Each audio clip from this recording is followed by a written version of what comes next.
Wala naman masama mag-upgrade o gastusan ang mga motor natin, lalo na kung alam natin na isa ito sa mga bagay kung saan tayo magiging komportable. Madami man ang hindi nakakaintindi sa atin ay hayaan na lang natin. Ang mahalaga ay hindi tayo nanghihingi sa mga bagay na para sa luho natin. At alam naman natin na ito ay ating pinaghirapan at pinag-ipunan para makuha natin ang mga bagay na gusto natin. Magandang buhay nga sa inyo mga kuis. Ngayong araw nga ay pupunta tayo sa 10th Avenue, Caloocan para magpa-custom ng upuan natin sa Eugene's Customized Seat Cover and Motorcycle Accessories. Mula Taguig hanggang 10th Avenue, Caloocan ay babiyahe tayo ng 22 kilometers at halos isang oras nga ang magiging biyahe natin. Sunday naman ngayon mga kuis, kaya mabilis ang biyahe dahil walang traffic. EDSA nga pala yung naging daan natin mga kuis. Tuloy-tuloy lang ang biyahe hanggang sa marating na natin itong Monumento Circle. Ikot ka nga lang ng bahagya at makikita mo na yung LRT Line 1. At pwede mo na ito sundan hanggang makarating ka na sa 10th Avenue, Caloocan. Tapos, kanan lang ulit.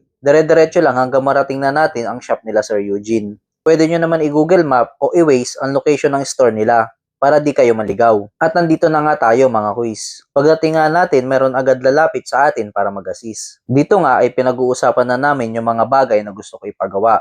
At nagbibigay din naman sila ng mga suggestions na pwede natin i-consider. Mga bagay na sa tingin nila ay mas mapapaganda pa ang kalalabasan na gusto nating mangyari. Pero syempre, ikaw pa din ang masusunod. Pag okay na nga at nagkasundo na kayo sa mga bagay na gusto mo mangyari, ay hintayin mo na lang yung turn mo para yung sayo naman yung gagawin nila. Gusto ko lang magbigay ng feedback mga quiz. Isa nga sa napansin ko dito mga quiz, pag meron sila nakikita na customer na humihinto sa tapat ng shop nila, ay meron agad lalapit para mag-assist kung ano ba ang kailangan natin. Sila na mismo ang lalapit sa'yo para tanungin ka. Hindi ko nilalahat mga quiz. Pero meron kasi talaga na yung iba kahit nakita ka na nila ay hindi ka man lang nila lalapitan. Para tanungin kung ano bang kailangan mo na kahit alam naman nila na doon sa kanila ang pakay mo. Tulad ko mga quiz at madalas ito. May mga tao kasi na kapag nakita nila na may ginagawa ang isang tao ay nahihiya silang magtanong. Iniisip na lang nila na kahit papaano ay maiwasang makaabala. Madalas talaga sa isang negosyo, ikaw mismo dapat ang unang lalapit sa mga customer mo. Na isa sa mga nagustuhan ko na ginagawa ng staff sa shop nila Sir Eugene.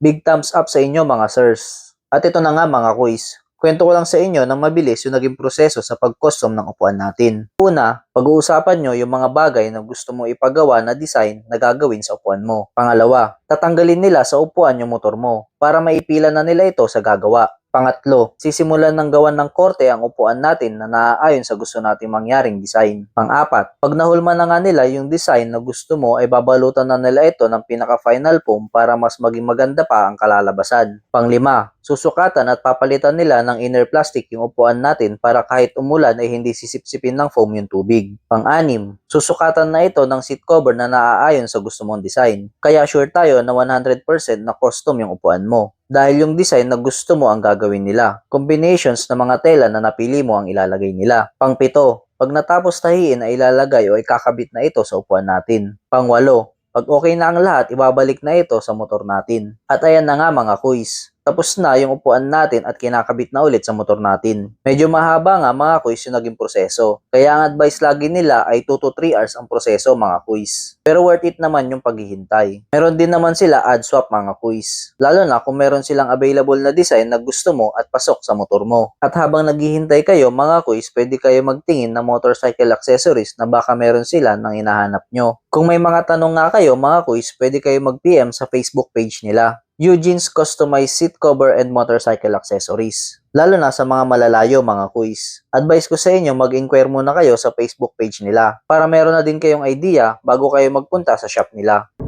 yun lang mga quiz. Ito pauwi na tayo. So inabot din tayo ng almost 4 hours tayo nagantay mga quiz. So sulit naman mga quiz yung pag-aantay natin kasi satisfied naman tayo sa gawa nila.